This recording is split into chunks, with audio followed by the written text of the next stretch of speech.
Hello जी students, मैं राहुल जलान और आज का लेक्चर जो है ये दूसरा हिस्सा होगा वेक्टर अलजेब्रा का। और इस लेक्चर में हम लोग जानेंगे वेक्टर एडिशन के बारे में, जो कि बहुत ही आसान टॉपिक होता है। और साथ ही साथ वीडियो में हम लोग और भी कई चीजों के बारे में जानेंगे, इसलिए आप लोग वीडियो को पूरा लास्ट तक देखो तो आप लोग बहुत सारी जानकारियां हासिल कर सकते हो वेक्टर को लेकर।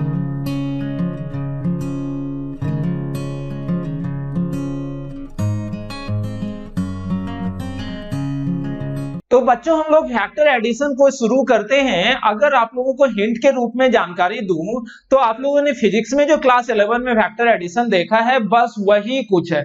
यहां पर हम लोग दो वेक्टर को देख रहे हैं, ये है वेक्टर ए और दूसरा वेक्टर है बी। हम लोग इन दोनों वेक्टर को जोड़ेंगे तो रिजल्टेंट जो है वो क्या होगा उस बारे में बात करें।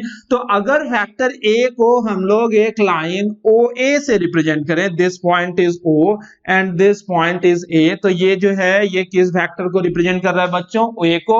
और अगर वेक्टर बी को हम लोग ए बी से दर्शाएं, ये पॉइंट है बी और ये पॉइंट ए है, तो A B is equal to क्या हो जाएगा बच्चों? This is B. तो आप लोग बता दो a प्लस बी का वैल्यू कितना होगा? तो a प्लस बी जो होगा o से लेकर b तक के बीच की दूरी होगी, जिसे हम लोग इस तरह से रिप्रेजेंट करते हैं। यानी कि ये जो वेक्टर नया बना, ये जो है रिप्रेजेंट करता है a प्लस बी को, यानी कि this is summation of a plus B. Okay student, यहां पर a जो है वेक्टर a क्या चीज को दर्शा रहा है? ओ ए। और वेक्टर बी जो है बच्चों वो क्या चीज को दर्शा रहा है? This is A B. Okay student, this is actually A B. तो बच्चों अगर हम लोग इन दोनों वेक्टर्स को जोड़ते हैं, यानी कि a प्लस बी जो है वो कितने के बराबर होगा? तो वो होगा ओ ए प्लस ए बी। और ये दोनों को जोड़ने के बाद जो मैग्नीट्यूड आता है बच्चों वो कितने के बराबर होगा? ओ बी के बराबर। And this is the value of addition of two vectors A and B, यानी कि ए प्लस बी का जो मैग्नीट्यूड होगा इस लाइन के बराबर होगा और ए प्लस बी का जो डायरेक्शन होगा ओ से बी के तरफ होगा। अब हम लोग जानते हैं वेक्टर एडिशन को दो तरह से, और बच्चों वो दो तरीका होता है, triangle law of addition of vectors और दूसरा parallelogram law of addition of vectors. कई सारे बुकों में इस तरह से भी लिखा हुआ रहेगा, triangle law of addition of forces और parallelogram law of addition of forces, क्योंकि फोर्स को भी हम लोग वेक्टर की तरह ट्रीट करते हैं। और जहां तक हम जान रहे हैं, आप लोगों को पता होगा क्योंकि क्लास 11 फिजिक्स में भी आप लोग वेक्टर का एडिशन दो ही तरह से करते थे, या तो ट्रायंगल लॉ और या तो पैरेललोग्राम लॉ। यदि हम लोग ट्रायंगल लॉ की बात करें, अगर हम लोग ट्रायंगल लॉ की बात करें तो बात वही होती है कि अगर एक वेक्टर ए है और उस वेक्टर को हम लोग ए बी से दर्शा रहे हैं, दिस इज ओ ए, इस वेक्टर को हम लोग कैसे दर्शा रहे हैं? ओ ए से। दूसरा वेक्टर जो है वो अगर बी है और वो बी वेक्टर को हम लोग ए बी से दर्शा रहे हैं, यहां पर हम लोग लिख लेते हैं वेक्टर ए जो है वो एक्चुअली ओ ए है और वेक्टर बी जो है वो एक्चुअली क्या है बच्चों? A B. तो अगर हम लोग एक वेक्टर के हेड से दूसरे वेक्टर के टेल को मिलाएंगे और अब जो रिजल्टेंट होगा वो पहले वेक्टर के टेल से दूसरे वेक्टर के हेड को मिलाने के बाद जो वैल्यू आएगा वही रिजल्टेंट होगा a प्लस बी का। यानी कि ये जो वेक्टर आएगा this is actually a plus B, और इसे ही हम लोग बोल देते हैं ट्रायंगल लॉ। यानी कि दो वेक्टर ऐसे आप लोगों को दिया हुआ है, आप लोग एक वेक्टर के हेड से दूसरे वेक्टर के टेल को मिलाओ, इसे उठाकर यहां ले आओ। तो अब जो ये दो वेक्टर को मिला के इन दोनों वेक्टर को अगर हम लोग ट्रायंगल के दो साइड के रूप में लें तो ये तीसरा साइड जो होगा वो addition of the two vectors को रिप्रेजेंट करेगा, और उसका डायरेक्शन जो होगा पहले वेक्टर के टेल से दूसरे वेक्टर के हेड के तरफ होना है। और ये हम लोग पहले से भी जानते थे। यानी कि यहाँ पर जो एडिशन ऑफ टू वेक्टर यानी कि a प्लस बी जो होगा that is equals to O A और plus A B, and this resultant value is equals to O B. This is actually equals to how much? This is O B. और यही triangle law कहलाता है। अब बच्चों हम लोग दूसरे लॉ की अगर बात करें, यानी कि parallelogram law of addition of vectors की अगर हम लोग बात करें, तो यहां पर अगर दो वेक्टर हम लोग ले लेते हैं a और b, vector a is O A और vector B is A B.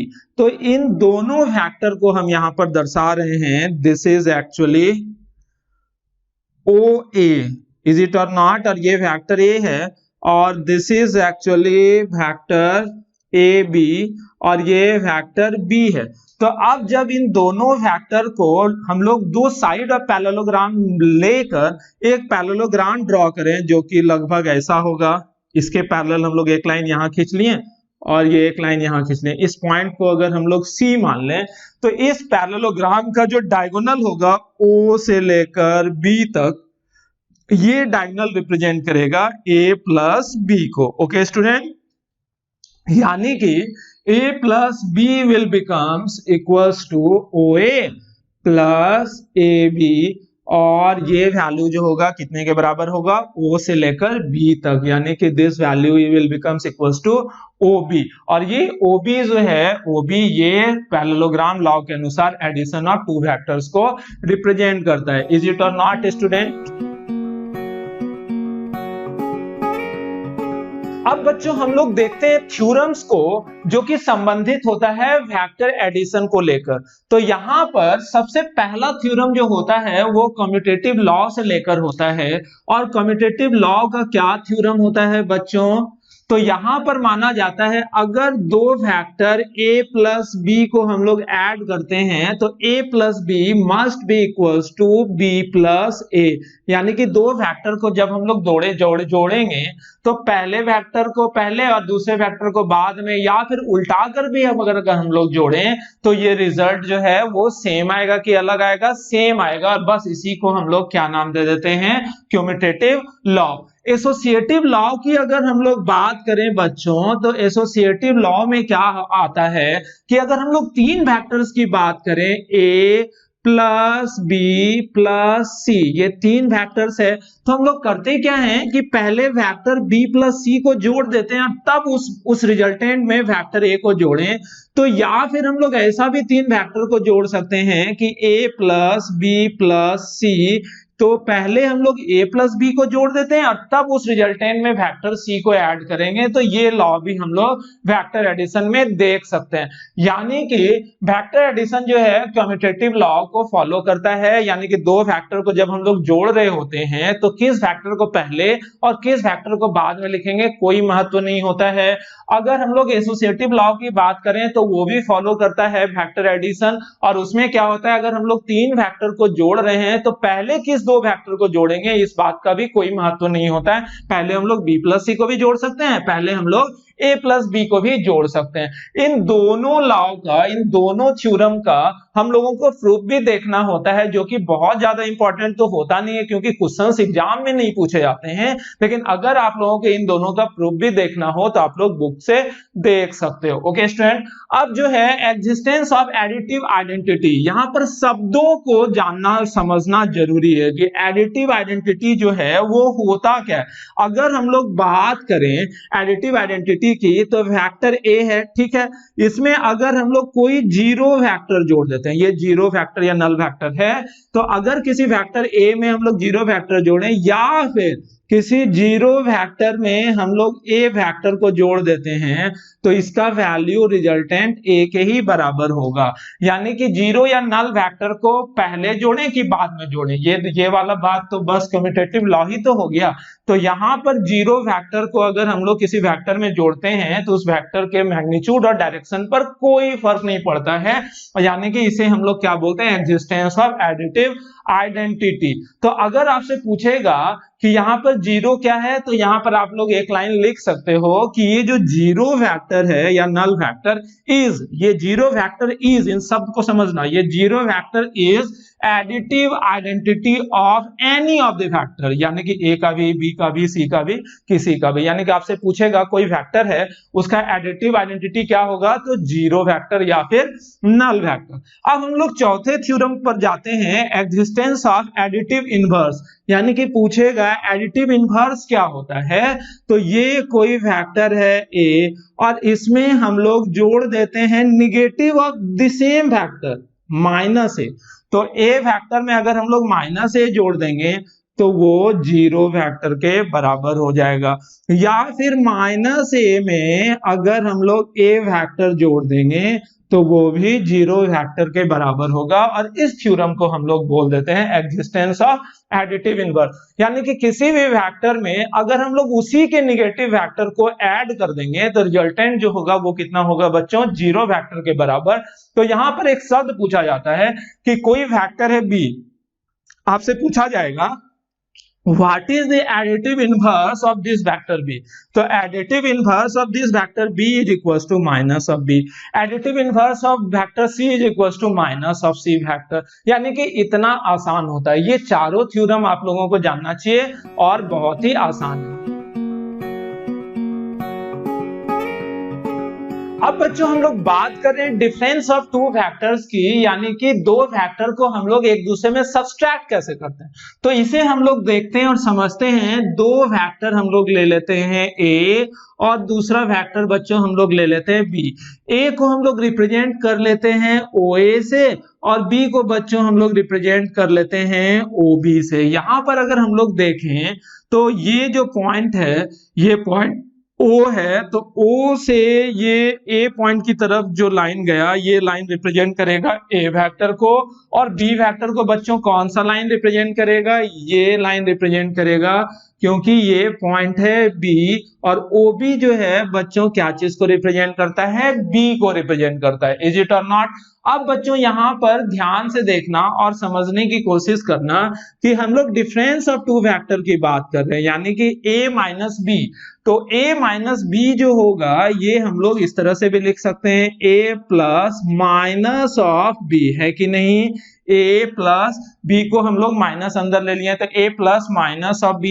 तो a plus minus of b हम लोग बच्चों किस तरह से लिख सकते हैं, वेक्टर a को तो हम लोग लिख सकते हैं क्या चीज, वेक्टर a को तो हम लोग लिखेंगे oa, और हम लोग वेक्टर b को बच्चों क्या लिख सकते हैं, वेक्टर b को ob, तो माइनस ऑफ b कितना हो जाएगा बच्चों, bo हो जाएगा, है कि नहीं। माइनस ऑफ b bo के बराबर हो जाएगा, तो oa प्लस bo।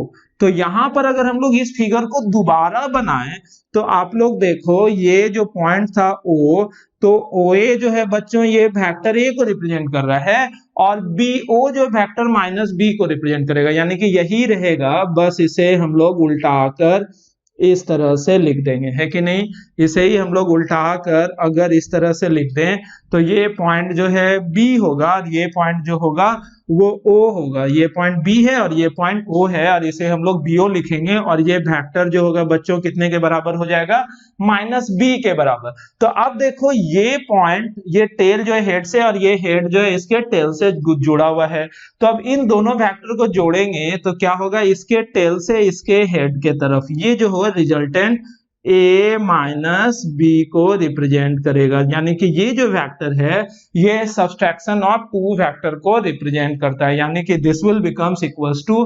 ba, यानी कि यहां पर क्लियर हो गया। अगर हम लोग 3 पॉइंट लेते हैं o, a और ये है b, तो OA अगर A को दर्शाता है, OB अगर B को दर्शाता है, तो A minus B is equals to BA, है कि नहीं। A minus B is equals to कितना हो जाएगा, BA। तो इस तरह से हम लोग डिफरेंस ऑफ टू वेक्टर को समझ सकते हैं। बच्चों अब हम लोग वेक्टर से संबंधित बहुत छोटे छोटे बातों को जान लेते हैं। है तो छोटी बातें लेकिन बहुत ही टेक्निकल टूल की तरह काम करता है वेक्टर के क्वेश्चंस को बनाने के लिए, जिसमें कि सबसे पहले हम लोग जानते हैं scalar multiplication of A vector. यानी कि अगर हम लोग किसी वेक्टर में किसी स्केलर से मल्टीप्लाई करते हैं तो क्या होता है कि उस वेक्टर के मैग्नीट्यूड में फर्क पड़ता है लेकिन उसके डायरेक्शन में कोई फर्क नहीं पड़ता। इस बात को आप लोग गांठ बांध के याद रखो।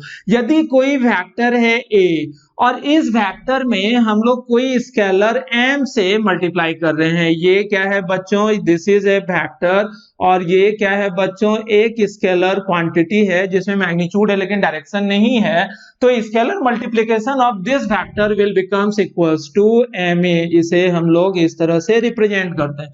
तो आप क्या बोलोगे, ये जो स्केलर प्रोडक्ट है इसका डायरेक्शन वही होगा जो a का डायरेक्शन होगा, लेकिन इसका मैग्नीट्यूड जो होगा वो कितना होगा बच्चों, m into magnitude of a। Simple, ये जो है ये क्या चीज है, magnitude of this scalar product को हम लोग बोलेंगे। ओके स्टूडेंट, जैसे कि मान लेते हैं कि ये वेक्टर a जो था, इस वेक्टर a में हम लोग 5 से मल्टीप्लाई कर दिए, ये 5 से मल्टीप्लाई कर दिए, तो ये जो स्केलर मल्टीप्लिकेशन हुआ इस वेक्टर का, इससे क्या अंतर गया कि वेक्टर a का मैग्नीट्यूड जो है वो 5 गुना हो गया होगा और डायरेक्शन वही होगा जो a का डायरेक्शन होगा। लेकिन अगर इसमें 0 से छोटे वैल्यू यानी कि 0 से छोटे सब निगेटिव वैल्यू से मल्टीप्लाई करेंगे, जैसे कि -5a अगर हम लोग कर देंगे, तो यहाँ ये जो स्केलर मल्टीप्लिकेशन हुआ, यहाँ पर एक ये जो रिजल्टेंट है इसका मैग्नीट्यूड a के मैग्नीट्यूड का 5 गुना तो होगा, लेकिन डायरेक्शन जो होगा a के डायरेक्शन का जस्ट रिवर्स होगा। यानी कि हम लोग नहीं बोल सकते, जैसे कि कोई ऑब्जेक्टिव आया और को पूछा कि क्या scalar multiplication of A vector का डायरेक्शन वही होगा जो वेक्टर का डायरेक्शन होगा, हो भी सकता है तब जब पॉजिटिव वैल्यू से मल्टीप्लाई करेंगे, और नहीं होगा यानी कि उल्टा होगा तब जब हम लोग निगेटिव वैल्यू से मल्टीप्लाई करेंगे। बच्चों अब हम लोग दूसरे टर्म यानी कि कंपोनेंट ऑफ ए वेक्टर से की बात करते हैं। कंपोनेंट ऑफ ए वेक्टर की बात करें तो अगर हम लोग किसी वेक्टर a को कंपोनेंट फॉर्म में रिप्रेजेंट करें तो इसका कंपोनेंट फॉर्म में रिप्रेजेंटेशन हो सकता है, जैसे कि ये वेक्टर r है मान लेते हैं, इसका कंपोनेंट फॉर्म में रिप्रेजेंटेशन होगा riai plus bj plus ck। ये क्या है abc, ये इस फॉर्म को हम लोग क्या नाम देते हैं बच्चों, कंपोनेंट फॉर्म। कंपोनेंट फॉर्म में ये जो i है, j है और k है, these are unit vectors in the direction of x, in the direction of y and in the direction of z। और x डायरेक्शन में मैग्नीट्यूड जो है r वेक्टर का वो कितना है a, y डायरेक्शन में मैग्नीट्यूड जो है r वेक्टर का वो कितना है b, और z डायरेक्शन में मैग्नीट्यूड जो है r वेक्टर का वो कितना है बच्चों, c के बराबर। तो अगर हम लोग यहां पर r वेक्टर के स्केलर कंपोनेंट्स की बात करें तो स्केलर कंपोनेंट जो है r वेक्टर का कितना हो जाएगा बच्चों, a, b और c। अगर हम लोग यहां पर वेक्टर कंपोनेंट की बात करें यानी कि कोई भी वेक्टर को अगर हम लोग x एक्सिस के डायरेक्शन में, y एक्सिस के डायरेक्शन में और z एक्सिस के डायरेक्शन में रिजॉल्व करें तो r वेक्टर का x एक्सिस के डायरेक्शन में कंपोनेंट होगा ai, y एक्सिस के डायरेक्शन में कंपोनेंट जो होगा वो होगा bj, और z एक्सिस के डायरेक्शन में जो कंपोनेंट होगा that is equals to ck। और यहां पर अगर हम लोग r वेक्टर के मैग्नीट्यूड की बात करें तो बच्चों ये सीख लो आप लोग कि r वेक्टर का जो मैग्नीट्यूड होगा वो बराबर होगा a स्क्वायर, b स्क्वायर और c स्क्वायर के स्क्वायर रूट के बराबर। तो this is the resultant of, this is the magnitude of r vector. Okay students, अब बच्चों हम लोग तीसरे पॉइंट की बात करते हैं और वो तीसरा पॉइंट है डायरेक्शन रेशियो और direction cosines of A vector, जो कि सामान्य रूप से कई सारे क्वेश्चंस में पूछा जाता है कि आप लोगों को कोई वेक्टर r गिवन है ai, bj और ck। यहां पर इन चीजों को तो आप लोग समझ ही चुके हो कि i j के यूनिट वेक्टर है x एक्सिस, y एक्सिस और z एक्सिस के डायरेक्शन में, और ये r वेक्टर का मैग्नीट्यूड कंपोनेंट है x एक्सिस के डायरेक्शन में, y एक्सिस के डायरेक्शन में और z एक्सिस के डायरेक्शन में। तो बच्चों अगर ये वेक्टर जो है, इस वेक्टर का आप लोगों से डायरेक्शन रेशियो पूछा जाएगा तो डायरेक्शन रेशियो जो है इस वेक्टर का जो होगा, डायरेक्शन रेशियो की बात कर रहे हैं, this is equals to a, b and c। Okay, x axis में डायरेक्शन रेशियो कितना होगा a, y एक्सिस में डायरेक्शन रेशियो कितना होगा b और z एक्सिस के डायरेक्शन में डायरेक्शन रेशियो कितना होगा c। और अगर बच्चों हम लोग डायरेक्शन कोसाइंस की बात कर रहे हैं तो सामान्य रूप से डायरेक्शन कोसाइंस को l, m और n से रिप्रेजेंट किया जाता है। आप लोग कुछ और भी टर्म से रिप्रेजेंट कर सकते हो, लेकिन सामान्य रूप से डायरेक्शन कोसाइंस को l, m और n से रिप्रेजेंट करा जाता है। तो डायरेक्शन कोसाइंस जो होगा l यानी कि x एक्सिस के डायरेक्शन में डायरेक्शन कोसाइन जो होगा that is equals to a divided by magnitude of r, यानी कि मैग्नीट्यूड ऑफ r हम लोग कितना मानते हैं, root under a square plus b square plus c square. Okay student, और m जो है direction cosine in the direction of y will becomes equals to b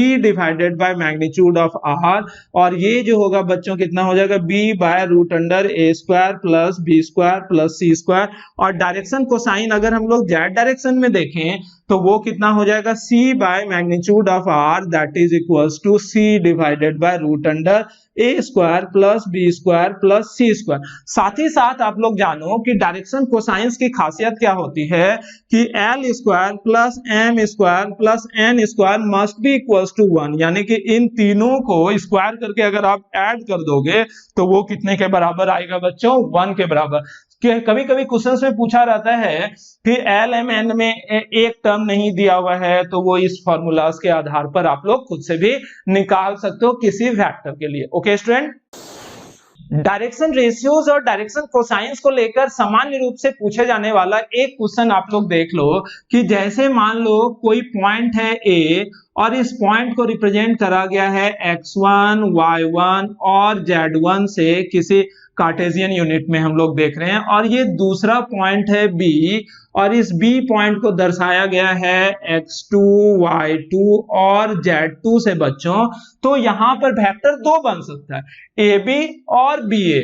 अगर ab की बात करें तो फॉर वेक्टर ab हम लोग किसकी बात कर रहे हैं, ab की। ध्यान रखना अब ba में बात बदल जाएगा। अगर हम लोग ab की बात करें तो डायरेक्शन रेशियो जो होगा, ये जो डायरेक्शन रेशियोज है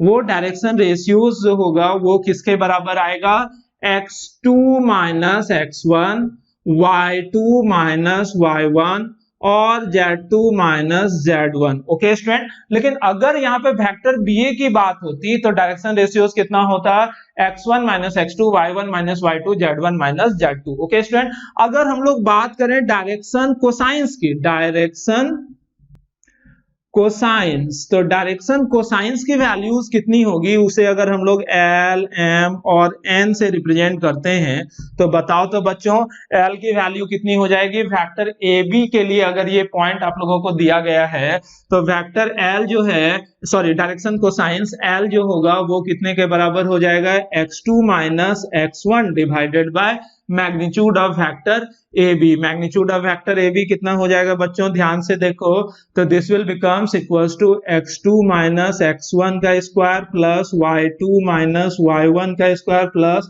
z2 माइनस z1 का स्क्वायर। ये सिंपल सा क्वेश्चन होता है और काफी आसान भी होता है। अगर m वेक्टर की बात करें, डायरेक्शन कोसाइन m की अगर हम लोग बात करें तो ये कितना हो जाएगा, y2 minus y1 divided by root under x2 minus x1 का square plus y2 minus y1 का square plus z2 minus z1 का स्क्वायर। ओके, अब अगर हम लोग तीसरे वेक्टर इसकी बात करें तो z2 minus z1 divided by square root of x2 minus x1 का square plus y2 minus y1 का square plus z2 minus z1 के स्क्वायर के बराबर आ जाता है। ये डायरेक्शन कोसाइंस है, और ये तो हम लोग जानते ही हैं l square plus m square plus n square is equals to 1। बच्चों मैं जो यहाँ पर मैथ्स के लेक्चर्स ले रहा हूँ इसमें कोई लाभ या हानि का सवाल नहीं है। ये लेक्चर सिर्फ उन सारे स्टूडेंट्स के लिए है जो कि इस लॉकडाउन के विषम परिस्थिति में मैथ्स नहीं पढ़ पा रहे हो, तो उन लोगों के प्रति बस ये एक छोटा सा हेल्प है। इस कोरोना काल में मैथ्स का कोई नुकसान ना होने दे, बस इसी के लिए थोड़ा सा पुश है। तो प्लीज बच्चों इन सारे वीडियोस लेक्चर को कंसेक्यूटिवली आप लोग देखो, और साथ ही साथ आप लोग घर पर भी बहुत ज्यादा से ज्यादा मेहनत करो कि मैं आप लोगों को कुछ सपोर्ट कर सकूं। मेरे सपोर्ट के लिए बस आप लोग इतना कर सकते हो कि इस चैनल को सब्सक्राइब करो, इस वीडियो को लाइक करो और अपने ज्यादा से ज्यादा दोस्तों और रिलेटिव्स के बीच इस चैनल को सब्सक्राइब करने के लिए इस वीडियो को शेयर करो कि ज्यादा से ज्यादा बच्चे जो कि मैथ्स नहीं पढ़ रहे हैं वो इसका लाभ उठा सके। Okay students.